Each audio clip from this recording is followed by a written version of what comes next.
I was staring at the ICU ceiling tiles while a ventilator forced air into my lungs, and I realized the real horror wasn't the machines.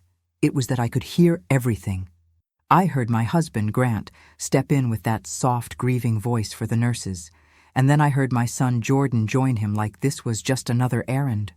They talked about my funeral like it was a schedule, joked about my mom getting over it, and then Grant leaned close and whispered, "The brakes weren't supposed to leave her breathing."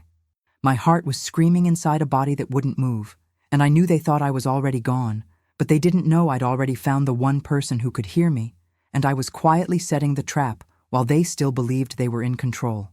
Friends, before we dive into what happened next, I want to ask for a small favor.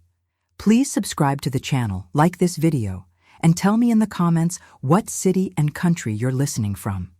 Your support helps these stories reach more people, and it means more than you know. The light above me buzzed quietly, flickering now and then, and I stared at it like it might explain what the hell was happening. I couldn't move. Not my fingers, not my head, not even my lips. But I could hear. That's the cruel joke. I could hear everything. The ventilator puffed beside me, mechanical and steady, and for a moment I focused on that sound just to stay grounded. Then I heard footsteps. The door clicked open. Grant's voice came in low, soft, dripping with fake concern. "She's still the same?" he asked someone. Probably a nurse. I couldn't see. I couldn't turn my head to check, but I knew that voice. I used to feel safe when I heard it in the middle of the night. Now it made something deep inside me clench. A moment later, another voice followed. That one cracked my soul open. "Yeah," Jordan said. "My son. My baby." I felt this impossible surge of warmth and pain.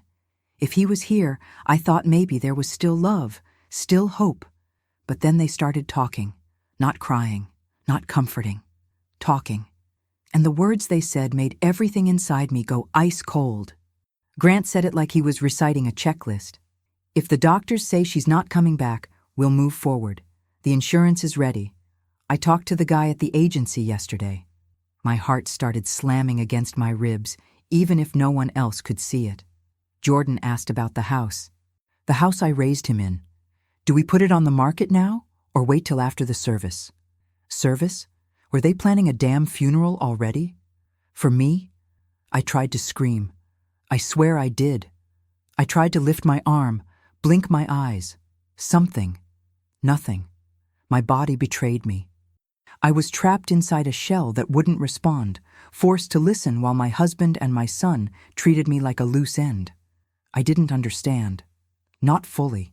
My mind was racing, trying to make excuses, trying to believe maybe they were scared, overwhelmed, confused. But then came the sentence that snapped all of that hope in half. The brakes weren't supposed to leave her breathing.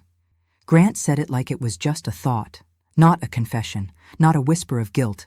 Just a complaint, like surviving was inconvenient for him. My lungs were on fire under that ventilator. My brain screamed, my chest screamed, but nothing came out. I was locked in my own horror. I couldn't believe what I just heard, but I had no choice, because Jordan didn't even react.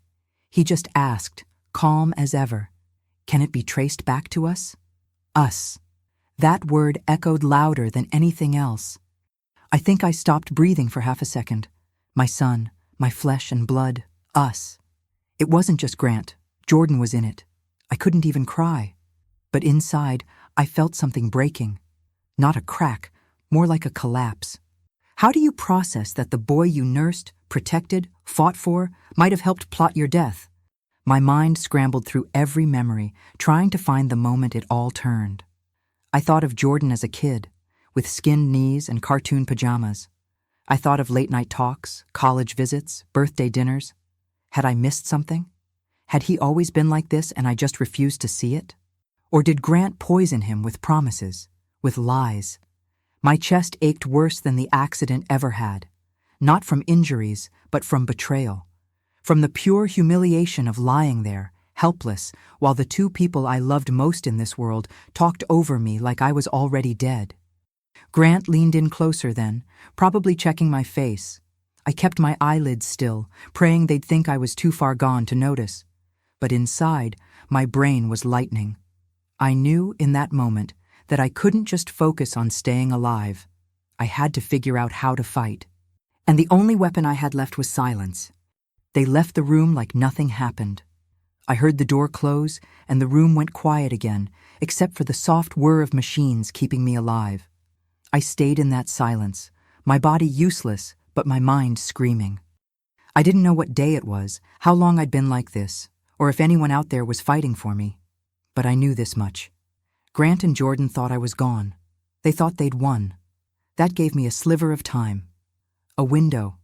I had no idea how to use it yet, but I clung to the tiniest flicker of defiance burning inside me. My body may have been broken, but I was still here, still watching, still listening. And if they thought I'd go quietly, they didn't know me at all. Not really. Because in that moment, I wasn't just scared of dying anymore. I was terrified of being murdered in plain sight by the two people who were supposed to love me most, and I was determined to make sure someone, anyone, heard me before they could finish what they started. I stayed awake all night, if it was even night, staring at that damn ceiling while the machines did the breathing for me. Every beep from the monitor felt louder. Every shift of air from the vents felt like a countdown. I wondered if another nurse would come. If someone would speak to me, not just about me. I tried again to move, even a fingertip, a toe. Nothing. The frustration boiled into something almost unbearable. I kept replaying their voices in my head. Every word. The cold way Grant said, "Move forward." The way Jordan talked about selling the house. I used to imagine him getting married in that house, bringing home grandbabies. Now all I could see was the two of them planning my exit like it was a business deal. I had no proof, no voice, just what I'd heard. But I also had the truth. And if I made it out of this, if someone figured out I was still in here, I swore to myself I'd make them pay. I'd drag every secret into the light, because I wasn't just fighting to survive anymore. I was fighting to be seen, to be heard, to stay alive long enough to expose them both. The cloth touched my cheek first, warm, damp, slow. It startled me. I'd been lying there so long with only machines and cold air brushing my skin that I almost didn't recognize the comfort. Then I heard her voice, calm, low, and close enough that I knew she was leaning in. "Hey, Monica," she said gently, like I was still a person, not just a patient. "I'm just cleaning you up, okay?" Her name tag had said Tanya. I remembered that much. I held on to that detail like it was gold. Tanya. Her voice didn't have pity in it. It didn't have distance. It felt like she was talking to me, not just a body in a bed. And when she paused, then said, "Monica, if you can hear me, blink once." Something inside me froze, not from fear, from hope. My entire world, all my rage, panic, grief, it narrowed down to that one single command. Blink once. I didn't know if I still could. I hadn't tried since everything went still. But I had to. I had to. My brain screamed at my eyelid like I was trying to lift a car with one finger. "Come on, please, just one blink." I didn't even feel it at first. My face felt so disconnected from the rest of me that it took a second to register. But something moved. Something moved. My right eyelid fluttered, barely, weakly, but enough. Tanya gasped. It was quiet, but I heard it. She went still, like she wasn't sure she saw what she thought she saw. I fought to do it again, and again. My heart was pounding so hard it felt like it would jump out of my chest, even with the machines doing most of the work. I blinked again. Tanya leaned in so close I could smell the faint lavender lotion she used. "Do that again, Monica," she whispered. And I did. The third blink was shaky, but clear. She didn't move for a long second. Then she said, "Okay, you're in there." Her voice cracked slightly, but she pulled herself together fast. I could feel her hand squeezing mine lightly now. "I've got you," she whispered. I didn't know what she meant yet. Not fully, but that squeeze was the first human touch that didn't make me feel invisible. I wasn't alone anymore. Someone knew. Someone saw me. Tears welled in my eyes and spilled down my temples without permission. I wasn't crying from sadness. It was relief. Terror too, sure, but mostly relief so strong it hurt. The room felt different now, like something sacred had just happened. Tanya didn't call for the doctor or run out screaming. She just stayed there with me, hands still wrapped around mine, whispering calm words, letting me exist. My body still felt like a cage, but now there was a crack in the bars. I didn't know what came next. I didn't know how long I'd be stuck like this. But I knew this nurse, this woman with a quiet strength and a gentle touch, was my lifeline. She didn't ask the wrong questions. She didn't doubt what she saw. She believed me the second I blinked. That's a kind of faith you don't forget. I started to calm down a little, even though inside I was still shaking, because I knew what this meant. If someone believed I was in here, I had a chance, a real one. And that meant everything had just changed. But with the relief came something else, something dark. Now that Tanya knew I was conscious, it meant I had value again, to the right people. But it also meant danger. Grant and Jordan couldn't know. Not yet. If they found out I was still in here, if they even suspected it, I didn't know what they'd do. Maybe finish the job. Maybe make sure I really couldn't talk. I didn't trust them to play fair. Hell, I didn't trust them not to kill me right there in the bed if they thought the insurance money was at risk. The weight of that thought hit hard. Just because Tanya knew didn't mean I was safe. It meant I had a fragile head start. I needed to use it. I needed to find a way to tell her everything I'd heard. I wasn't just a patient anymore. I was a witness. And witnesses? They get silenced if you're not careful. The thought made my stomach churn. I'd just stepped into a new part of the nightmare, one where survival wasn't just about healing. It was about hiding the truth until I could find a way to reveal it. Tanya stood up slowly, glancing at the hallway, then back at me. Her face was calm, but her eyes had questions. She took out her phone and started typing. A minute later, she turned the screen toward me. "You blink once for yes, twice for no. Got it?" I blinked once. The joy on her face made my chest ache. She moved fast after that, quiet, methodical. She didn't bring in a doctor right away. She just asked small questions. "Do you remember what happened?" Blink. "Are you in pain?" Blink. Blink. "Do you feel safe right now?" I hesitated. Blink. Blink. Her expression shifted, just slightly. She knew. She knew. I wasn't going to be able to tell her everything today, but it was a start. My body was still a prison, but now I had a window. Tanya watched me like I was the most important person in the building.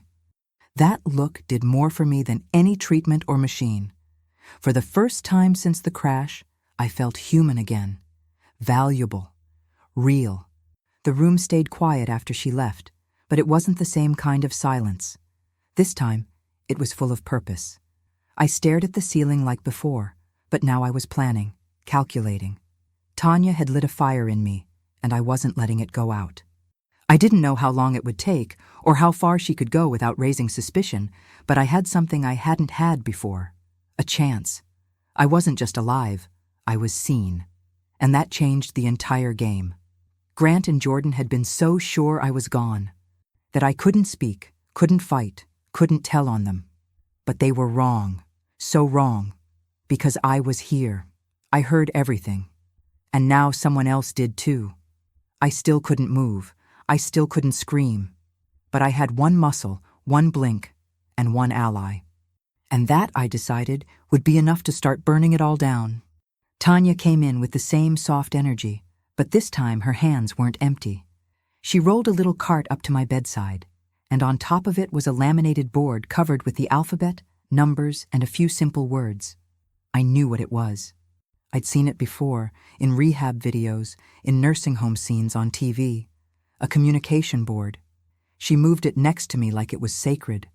Her eyes kept flicking toward the door, checking the hallway every few seconds like someone might interrupt us. "No rush," she said, placing her hand gently on my arm. "Take your time. We'll go letter by letter." I blinked once to say yes, even though my whole body tensed with pressure.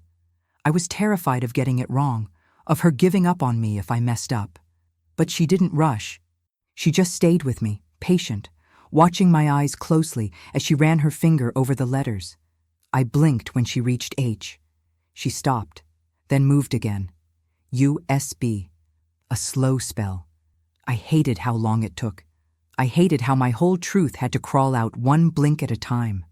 We got through husband first. Tanya's face didn't change much, but her jaw tightened slightly. She didn't ask questions yet. She just nodded and moved her finger back to the top. I blinked for S, then O, then N. That's when her breath caught, just a little. I saw it. I felt it. Something shifted in her. I blinked again to keep going. BRAKES. I wanted to scream the word.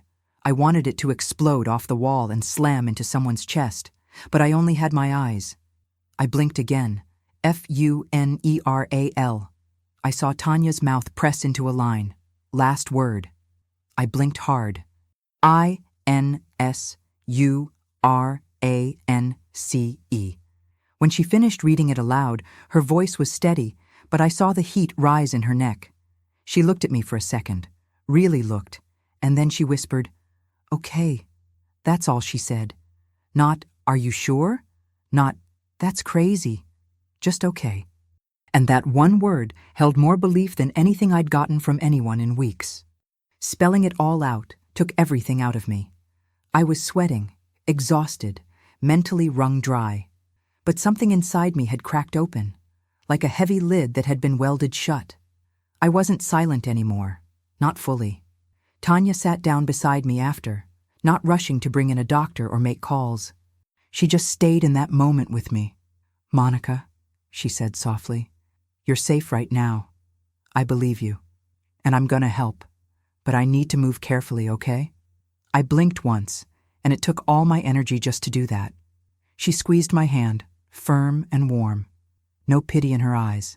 Just something sharper, like she was already forming a plan. She reached for a pad and started jotting something down. Notes, details, maybe next steps. I couldn't read what she was writing, but her urgency gave me something I hadn't felt since the crash. Purpose. I mattered. My story mattered. I wasn't just wasting space in a hospital bed. I was a person again, a witness, a target, and Tanya had just stepped into the storm with me. But guilt was already flooding me. It hit the second we spelled out son. I kept seeing Jordan's face, not the man in that room talking about the house and insurance, but the boy I raised. His giggle when he was 4, his first heartbreak, all the times I defended him, protected him. And now I'd put his name on a board like an accusation. It felt like betrayal, like I was betraying him, even though he was the one who betrayed me. I knew I wasn't wrong. I knew what I'd heard, but it still burned, still felt like ripping open my own chest and handing my heart to a stranger. Part of me wanted to take it back, erase his name and blame it all on Grant, but I couldn't lie. Not to Tanya. Not when she was risking something just by listening to me. Jordan had made his choices, and now I had to make mine.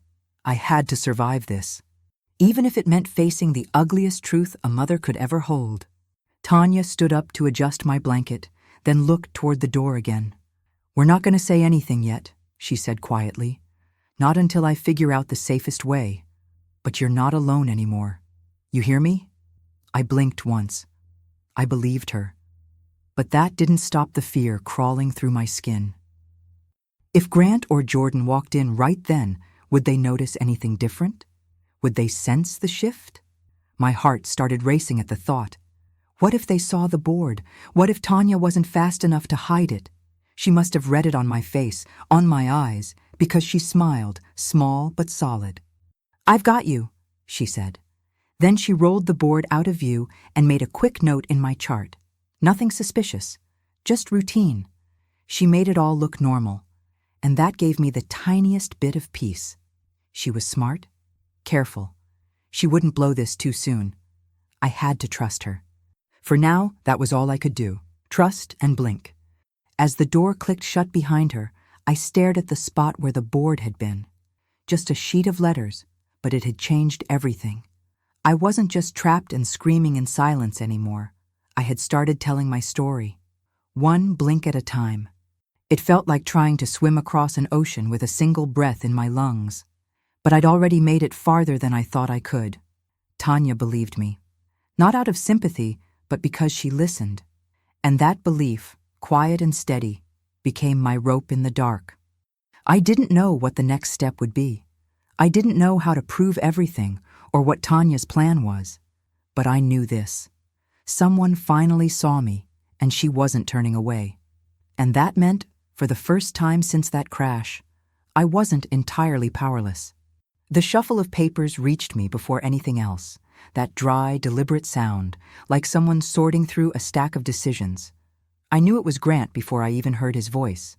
He walked in with that overly warm tone he used for show. "Hey, sweetheart," he said, loud enough for any nurse in the hallway to hear. "I'm here again. Just wanted to check in." His voice made my stomach twist. There was fake affection in every syllable, like he was playing a role and thought he deserved an award. I couldn't see his face from my angle, but I didn't need to. I knew that voice, knew how he wore grief like a costume. And I knew he had papers in his hands. That sound wasn't random, it was intention. He was about to do something. I just didn't know how far he'd go until I heard what he said next. But he turned to Tanya, voice low now, casual like they were discussing lunch orders. "If there's no real hope," he muttered, "we should talk about getting her off the machines. I've got the forms from her advance directive." I felt a jolt of cold slice through me. He was trying to end me with a signature. The rage came fast. Not just fear, rage. I wanted to leap out of that bed, grab those papers, and shove them down his lying throat. But all I could do was scream inside my own mind while the machines kept breathing for me.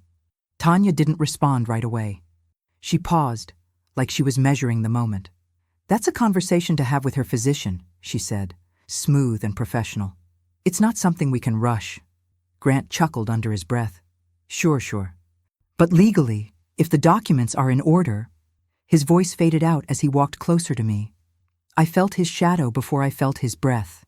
He leaned in, close to my ear, and whispered, "You should have died in that car, Monica. Would have saved us all a lot of trouble." My entire body tensed. I felt my blood boil under the paralysis. I was shaking inside, not with weakness, but fury so deep it burned.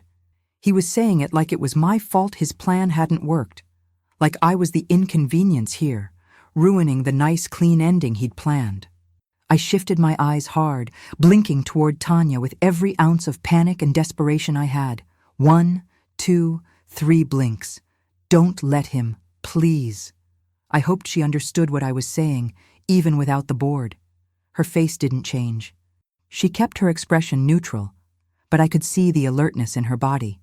She had gone still, like a guard dog that sensed danger, but was waiting for the exact right moment to strike. Grant kept talking, probably assuming I was too far gone to register any of it. "I'll leave the paperwork with you," he told Tanya. "Let me know when the doctor can meet." And just like that, he left. No kiss on the forehead, no fake tears this time. Just business. Tanya didn't speak right away. She waited until the door clicked shut, then walked to the side of my bed and quietly gathered the papers off the tray. "Not happening," she whispered. "He doesn't get to make that call." My chest tightened with a mix of relief and grief. Relief that she was on my side. Grief that the man I married was truly trying to erase me like a line on a form.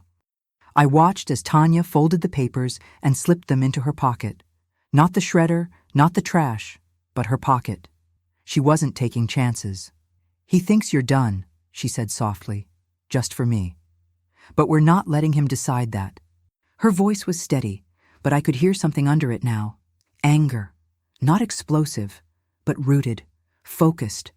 I blinked once, sharp, my way of saying, "I'm still here." She nodded. "I know you are." Then she looked around the room quickly before pulling a small notebook from her scrubs. She scribbled something fast, then glanced at the doorway again. "I'm going to make some calls after shift," she murmured.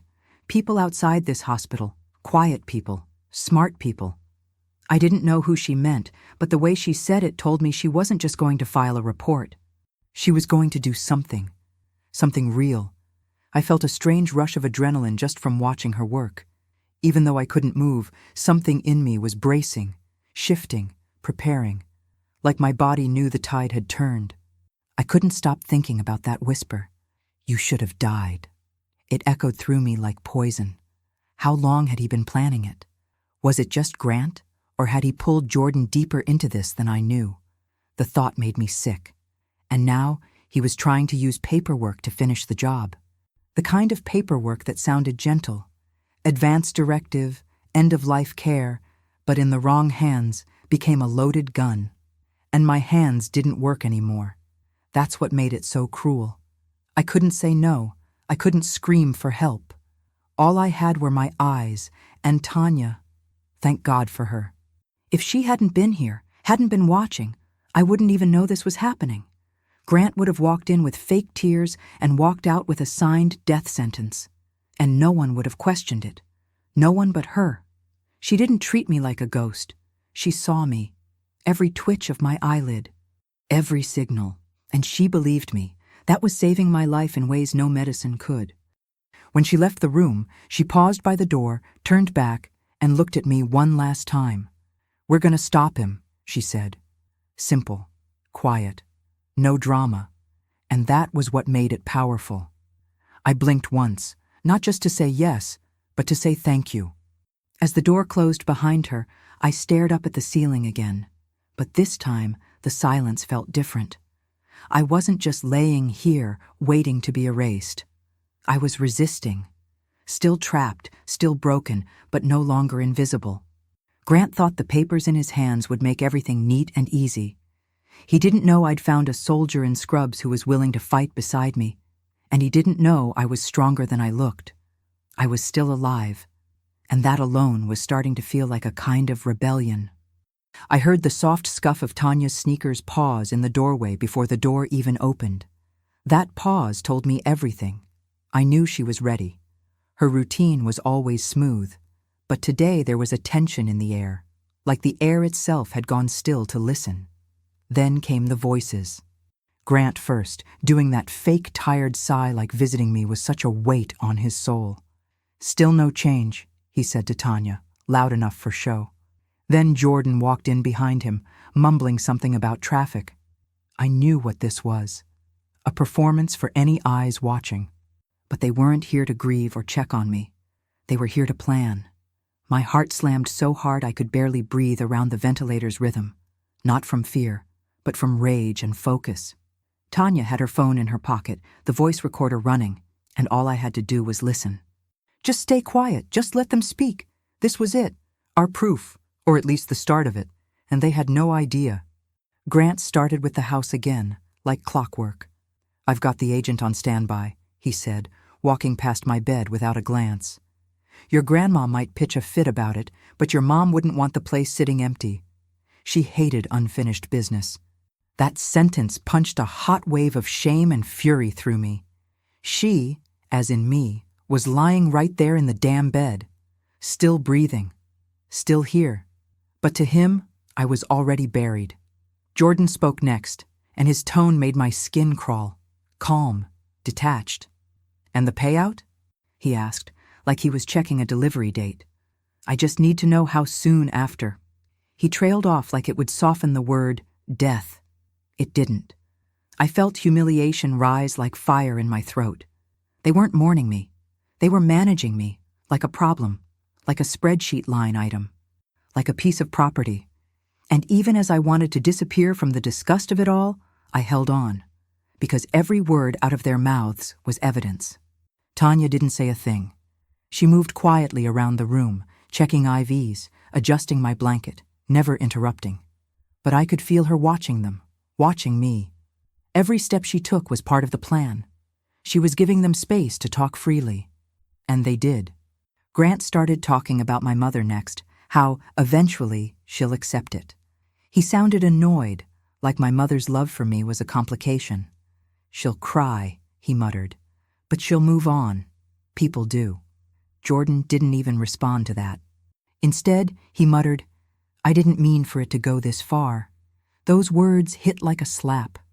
I stopped blinking. My heart stalled.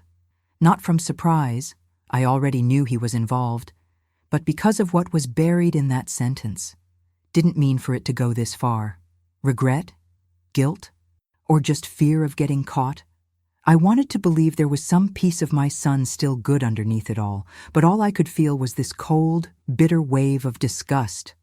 Regret doesn't mean a damn thing when you helped plan your mother's death. I wanted him to say more. I needed him to say more. But Grant cut in fast, like he didn't want to let Jordan spiral. It was already going too far the day she put your name on that life insurance policy, he snapped. You think she'd have shared that if she knew she was going to wake up with her brain scrambled? That was it. That was the crack Tanya needed. Her movements paused, just enough to mark the moment. My blood ran hot. Grant had just said it out loud. They knew about the policy. They'd planned around it. My death had been worth $1 amount to them. I stared straight ahead, unable to move, but inside I was screaming. Not with fear, but with the clearest rage I'd ever known. They saw me as a ticket, a sum of money. And now we had it. Their voices, their words. Caught forever in that little recorder tucked in Tanya's scrubs. After a few more minutes of low conversation, they left the room like nothing happened, like they hadn't just carved up my life like it belonged to them. The second the door clicked shut, Tanya exhaled sharply. It was the only sound in the room besides the machines. She didn't look at me right away. She just stood there for a moment, still as stone. Then she pulled out her phone, stopped the recording, and slid it into her back pocket like it was the most dangerous object in the world. When she finally met my eyes, she didn't say a word. She didn't need to. I blinked once. That was all it took, was all. She gave me a tiny nod, eyes fierce, jaw tight. We had it. Proof. I didn't know what came next, if it was cops or lawyers or hospital security, but I knew one thing for sure. We weren't in the dark anymore. As I lay there, heart racing and body still useless, I didn't feel weak. Not this time. I felt like I had power, like I'd finally struck back. That recording wasn't everything, but it was the start. And more than that, it was validation. I hadn't imagined any of it. I wasn't crazy. I wasn't paranoid. My husband and my own son had conspired to get rid of me, and now their voices were locked inside a file that could destroy them. I didn't cry. I didn't tremble. I just lay there with my eyes wide open, letting the weight of what had just happened settle deep in my bones. I wasn't invisible anymore, and I sure as hell wasn't helpless. We were coming for them, one step at a time, one blink at a time, and they had no idea the trap had already started to close. I heard her voice before I saw her, loud, cracking at the edges, full of panic and fire. "Where's my daughter? I need to see her now." The hallway echoed with her words, and it hit me like a punch to the chest. My mama still thought she was here to say goodbye. Tanya stepped in and spoke calmly to someone just outside the room, and I waited, bracing myself for the moment. The door opened, and there she was, my mother. Strong, proud, always too big for any room she walked into, but now she looked small, like the fear had shrunk her. Her eyes locked on me, and her face just broke. She rushed to my side and grabbed my hand, holding it tight like she could will me back into her arms. "Baby, I'm here. I'm right here, baby girl," she whispered, tears already running down her cheeks. I wanted to scream, to tell her not to cry, not to grieve me, not yet. But all I could do was blink, hard and sharp, again and again, begging Tanya to move faster, to show her, to tell her I wasn't gone. Tanya leaned in, quiet but steady. "Mrs. Hayes," she said, "Monica can hear you." My mama froze, mouth open like she didn't understand. "She's awake," Tanya said. "She's in there. She can't talk yet, but she's communicating." My mother looked at her like it was a trick, like maybe someone was trying to spare her feelings. But then she turned back to me and saw my eyes moving, focused, blinking on purpose. "Monica?" she said, voice trembling. I blinked once. Her knees buckled. Tanya caught her just in time. "Oh my God," she whispered. "Oh my sweet girl, I knew you weren't gone." Her hand grabbed mine tighter, and I blinked again, trying to steady her. She cried openly, sobbing into the edge of my blanket, and I let her have that moment. She needed it. She deserved it. But then I blinked hard, urgent, fast. Tanya brought the board. It was time.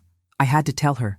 She ran her finger across the letters, and I spelled the first word, Grant. My mother's sobs paused. Then came the second, Jordan. She blinked at the letters like she couldn't read them right. She looked at me, confused. Grant? Jordan? What are you trying to say? Tanya didn't soften it. They planned it, she said. The crash, the insurance, they've been talking about her funeral. I watched my mother's entire face change, like someone had ripped the air out of her. Her expression twisted from confusion to disbelief, then finally settled on something I hadn't seen in her eyes since I was a teenager. Pure rage. No, she whispered. No? My baby? My grandbaby? Her hand shook against mine, and I blinked again to confirm it. She stood up fast, pacing, like the floor couldn't hold her still. I knew it, she muttered. I knew something wasn't right. She turned back to Tanya. I told her not to trust that man. I told her 20 years ago, but she wouldn't listen. Her voice was rising now, breaking into pieces. And Jordan? That boy? She stopped herself. I saw them once, in the driveway. Grant handed him cash, said it was for errands, but he looked guilty.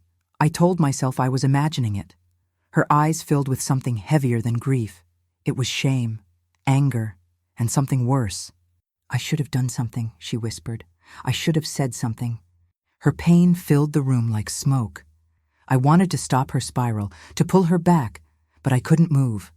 I couldn't tell her she wasn't to blame, that I'd trusted them too, that I'd missed the signs too. She walked back to me, bent down, and held my face in her hands. They don't get to win, she said, voice low and full of steel. They don't get to take you away from me. I blinked once. She nodded like we'd made a pact. I could see her pulling herself together in real time, pushing the pain aside to make room for fight. Tanya stood quietly in the corner, watching her, like she knew what kind of force had just entered the room. What do you need from me? My mother asked Tanya. What do we do next? Tanya didn't answer right away. We're building a case, she said. Quietly, safely. I've got recordings, notes. It's not enough yet, but it's starting. My mama looked at me, then back at her. Good. Then you let me know what you need, because I'm not leaving her alone in here another day. The energy in the room had changed. It wasn't just sadness anymore. It was something sharp, wild, barely restrained, and I didn't know how to feel about it. Part of me was grateful. My mother had always been a force, and right now, I needed all the fire I could get. But another part of me was scared, because her anger didn't come with caution. She was the kind of woman who burned bridges while still walking on them. I could already see her trying to figure out who to call, who to confront, what doors to kick open. And if she moved too fast, too loud, she could ruin everything Tanya and I had built. But how could I ask her to hold back? After everything? She'd just been told her daughter was almost murdered, and not just by her no-good son-in-law, but by her own grandson. That kind of pain doesn't sit quietly. I blinked at Tanya, slower now, like I was trying to say, help me calm her. Tanya nodded once. She got it. She always did, but I could still feel the storm building behind me. By the time my mother sat back down and took my hand again, I saw something new in her. Purpose. She wasn't just grieving anymore. She was planning. And it scared me a little, because I needed her strength, but I also needed her to listen. If she pushed too hard too fast, Grant and Jordan would sense it, and they were dangerous. Tanya saw it too. She gently touched my arm and said, "Let's take this one step at a time. We're almost there." My mother nodded slowly, jaw clenched tight, but she didn't argue. For now, that was enough. As she leaned her head against my shoulder, I felt the weight of everything settle in my chest. The betrayal, the guilt, the terror, but also the shift. I wasn't alone in this room anymore, and I wasn't the only one ready to fight. Now I just had to pray we'd survive whatever came next. I could hear their voices just beyond the curtain, low, careful, but clear enough to catch pieces. Tanya, my neurologist, 2 detectives.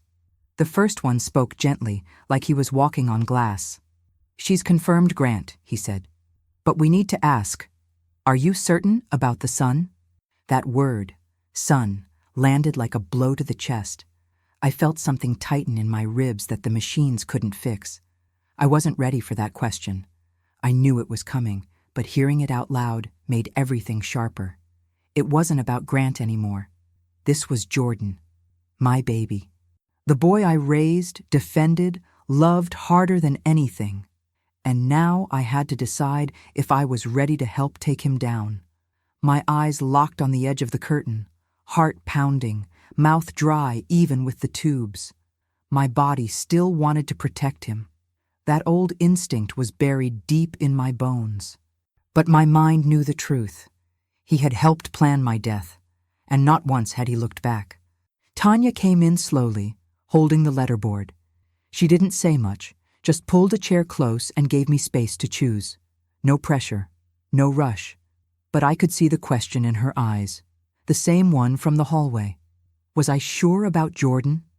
I stared at the board for a long time, my stomach twisting like it was full of lead. Spelling Grant's name had been painful, but this felt like sawing off a piece of myself. Still, I lifted my eyes and started. B-R-A-K-E. She waited. "The brakes," she said quietly, nodding as she tracked my letters. I blinked once, then we kept going. F-U-N-E-R-A-L. My chest ached. I didn't pause. I spelled insurance, and then, with shaking eyes, the last piece, J-O-R-D-A-N. When she reached the final letter, Tanya didn't speak.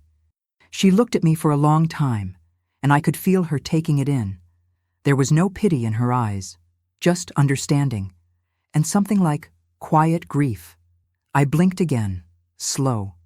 Yes, I meant it. The detectives stepped inside after a minute, their notepads ready, but their expressions kind. One of them knelt slightly to meet my line of sight. "We're not judging anything, Mrs. Hayes. We're just trying to build the truth." I blinked once. He asked, "You heard Jordan speaking about the insurance?" I blinked again. "About funeral arrangements?" Another blink. "And about the brakes?" I hesitated. My throat tightened. I blinked once. That one felt like betrayal, like I was confirming the worst part of the story. He scribbled in his notepad and thanked me softly.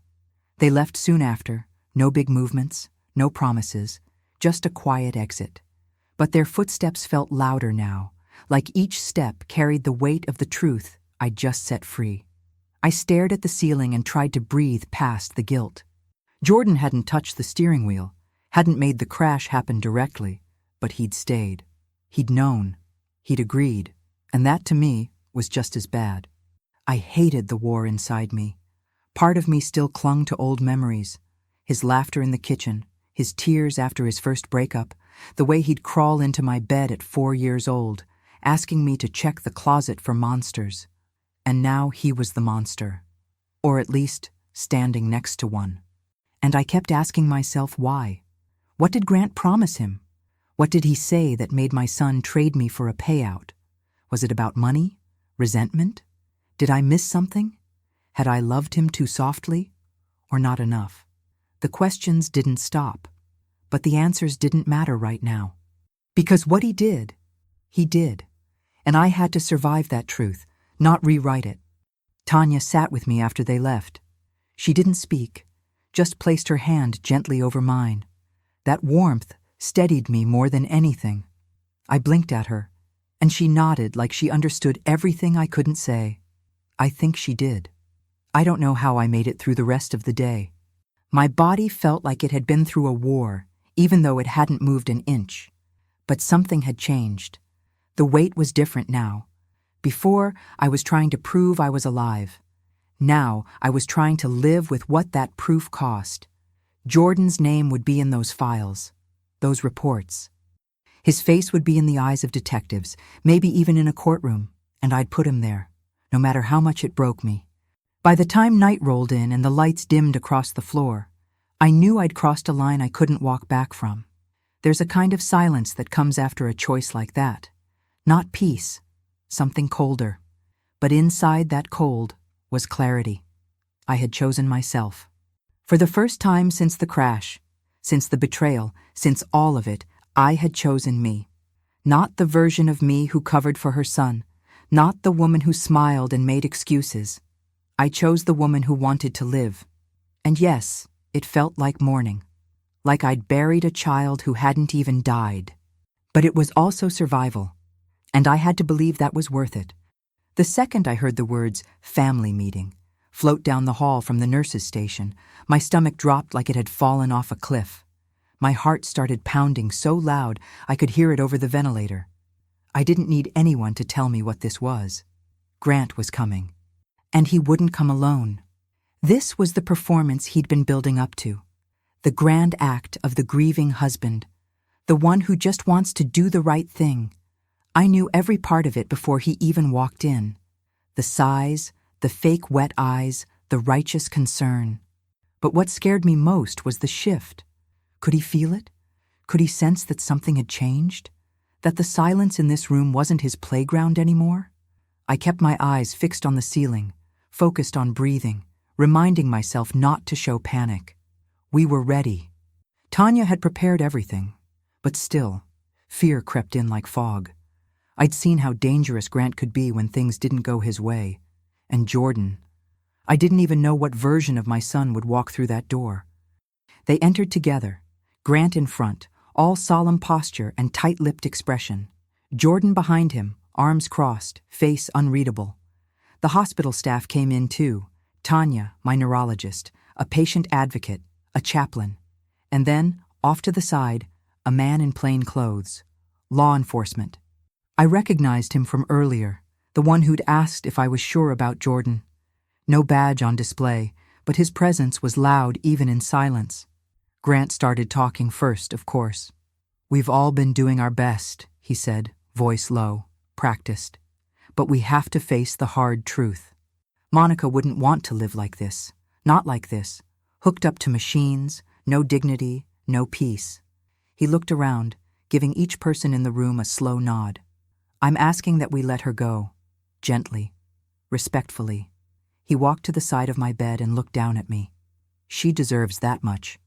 I wanted to spit in his face. I wanted to scream so loud it shattered the windows, but instead I blinked once. Tanya caught it. The neurologist cleared his throat. "Before we proceed," he said, "we need to verify one thing. Mrs. Hayes has been communicating. Tanya?" She stepped forward, calm and ready. "Monica, can you hear me?" she asked clearly. "If yes, blink once." I blinked, right there, in front of them all. The room went still. The chaplain sucked in a breath. The neurologist raised his eyebrows. But it was Grant's face that gave me life. His confident mask slipped like wet paint. His mouth opened just a little, but no sound came out. Jordan stepped forward slightly, face pale now. "Wait, what?" he muttered. She can't." Tanya didn't wait. "Monica, is there something you want to say to the room? Blink once for yes." I blinked.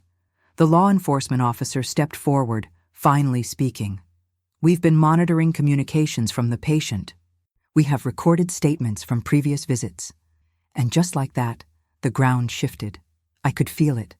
I was no longer the body in the bed. I was the witness in the room. Grant tried to backpedal fast. "She's confused," he said. "This can't be considered a reliable signal. She—" "Enough," the officer cut in, sharp and clear.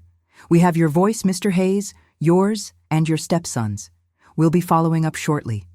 Grant's face went flat, his hands clenched at his sides. Jordan looked like a ghost. He didn't speak, didn't move. He just stared at me like he was seeing me for the first time. I held his gaze. I wanted him to know I heard everything. Every cruel word. Every calculated plan. And now it was my turn to be seen. No longer silent, no longer his victim. The fear on their faces was the first real justice I'd felt since the day they tried to erase me. And I savored it, every second. Tanya stayed close, her hand on my arm, steady and grounding. The meeting broke apart quickly after that. Staff left the room. The officer followed Grant and Jordan out, speaking in low, firm tones. The neurologist came to my side and smiled gently. "You did good," he said. "Very good." I couldn't smile back, but my whole body felt like it was glowing. Power. For the first time since the crash, I felt power shift back into my hands, slowly but surely. No longer buried under their lies, no longer the woman everyone spoke over. I was the center now. The beginning of the end for them. When the room was empty again except for Tanya, she leaned in close. "They know now," she whispered. "There's no taking it back." I blinked once, hard. My way of saying I know, my way of saying thank you. She pulled the blanket up over my chest, smoothed it down like always. But this time, I didn't feel like I was being cared for out of pity. I felt like I was being protected, backed, believed. Grant and Jordan walked in expecting to close the chapter. Instead, they triggered the next one. The one where I speak. The one where they fall. And now that it's started, I won't let it stop. The wheels of my chair hit the courtroom floor hard as they rolled me in. The sound echoed, sharp against all that quiet wood and stone, like something didn't belong. Then I heard it. My name. Monica Hayes, said by the bailiff. Then again, by the clerk. Each time louder, firmer, more official. My own name bouncing off walls like it needed to be verified to exist. I was already exhausted, and we hadn't even started. I sat at the front, Tanya next to me, a technician on the other side, both calm, steady, prepared.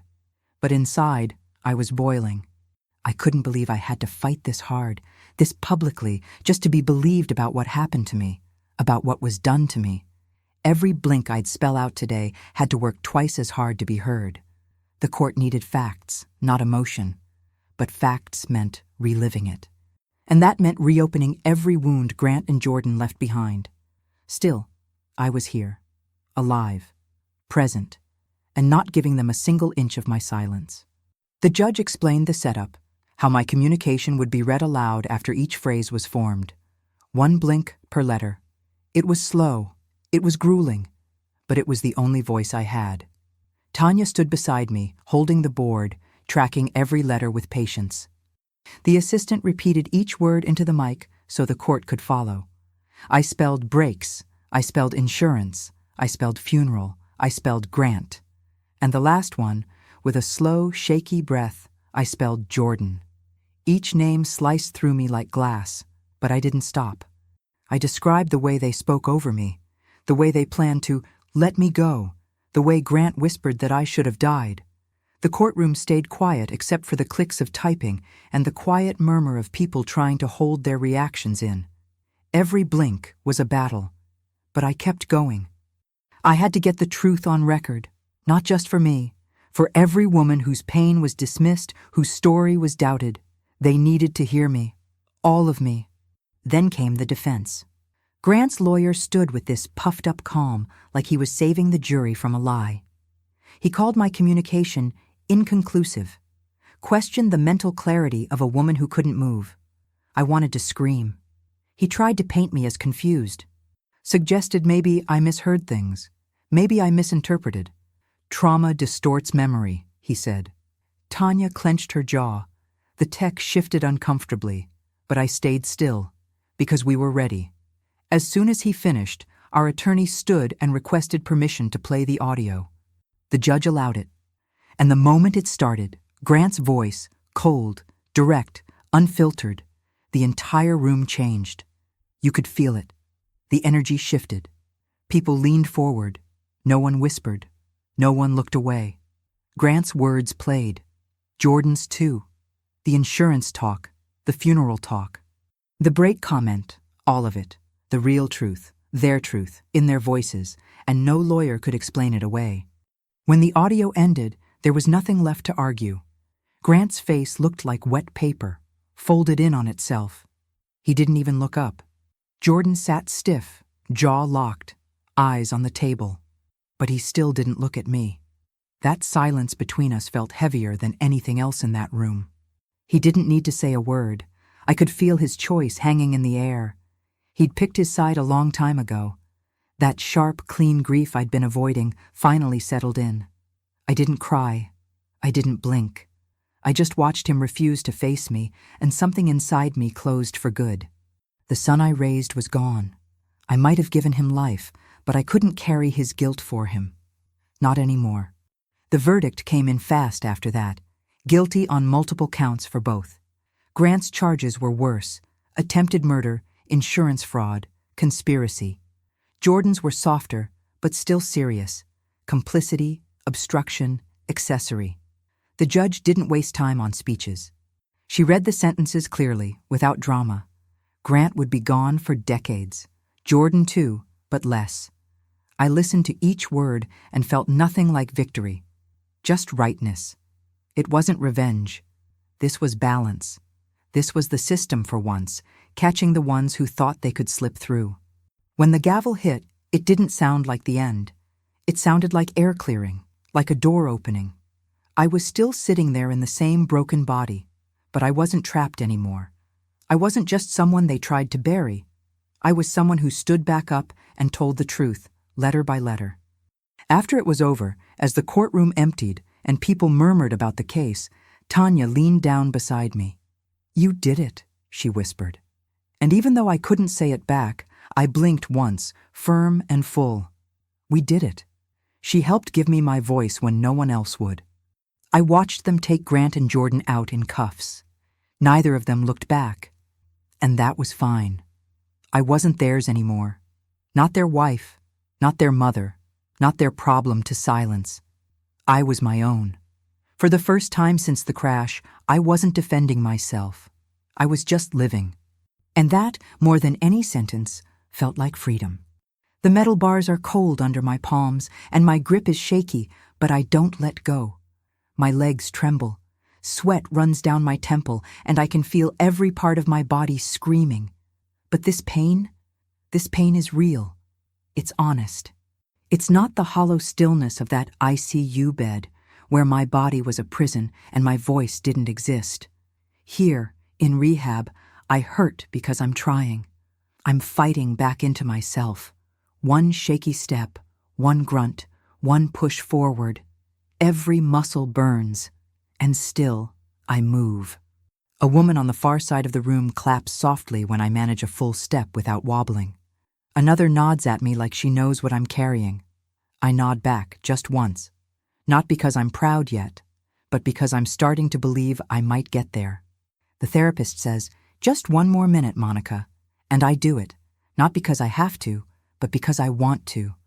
I want to feel my feet on the ground. I want to feel the sweat, the pressure, the fire in my thighs, because it means I'm here. It means I'm in my body again, no matter how broken it still is.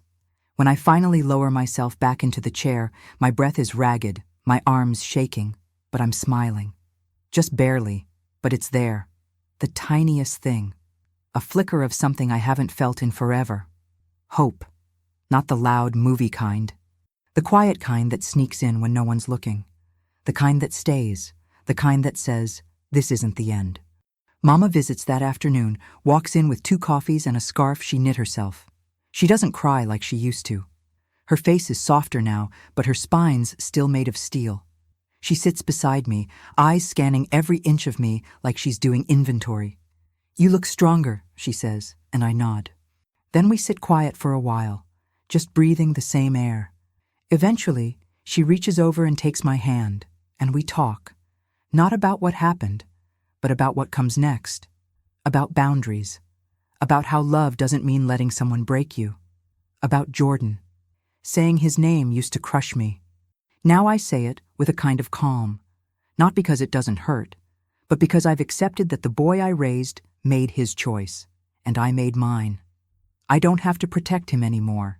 I can mourn him and still move forward. That's what Mama helps me understand. That grief and healing aren't opposites. They live in the same room. Later, they bring in a stack of legal documents. Nothing dramatic, just a few forms. But one of them makes my hands shake. the paper that finally removes Grant's name from all my medical and legal control. The last string he still had tied around my life. The nurse offers to guide my hand, but I shake my head. I pick up the pen myself. My fingers barely hold it steady. It takes me 2 tries to get my signature right, but when I finish, I stare at it. That name, in my handwriting, however shaky, it's mine. Proof that my life belongs to me again. No one else, not Grant, not Jordan, just me. I feel tears start to burn in the back of my throat, but I blink them back. There'll be time to cry later. Right now, I'm busy reclaiming the pieces of myself they tried to erase. That night, I sit in my hospital bed, window cracked open just a bit, the cold air hitting my skin in a way that reminds me I'm alive. I think about everything I've lost, and it still hurts. I won't lie. The betrayal still echoes. The court didn't fix it. The sentence didn't undo it. But I also think about what I didn't lose. I didn't lose my voice. I didn't lose my mind. I didn't lose myself. Not fully. And every day I put one foot in front of the other, I get closer to the version of me they thought they could silence. I'll never be the same woman who went into that car. But maybe that's okay. Maybe who I'm becoming is someone stronger, wiser, more mine. I close my eyes, and for the first time in a long time, I'm not bracing for something. Not waiting for the next blow. I'm just breathing. In, out, slowly, fully. Tomorrow I'll do the bars again. Tomorrow I'll write another word. Maybe eat without help. Maybe laugh at something that's actually funny. I don't have a timeline. I don't have to. Healing doesn't come with a calendar. It comes with small wins, with hard conversations, with boundaries, with the decision to stay. And I've made it. I'm still healing, still grieving. But I'm not stuck, not silent, not scared in the same way. I'm here. And I belong to myself. Before you go, I just want to thank you for staying with me through this story and really listening. If it moved you, please tell me in the comments what city or country you're watching from, because it means a lot to know where my voice is reaching. Please like this video and subscribe to the channel so you don't miss what comes next, and thank you from the bottom of my heart for every view, every message, and every bit of support you've shown me. If you want more true-to-life stories about betrayal, survival, and starting over, there are more just like this waiting for you on the channel. With love and respect, I'll see you in the next one.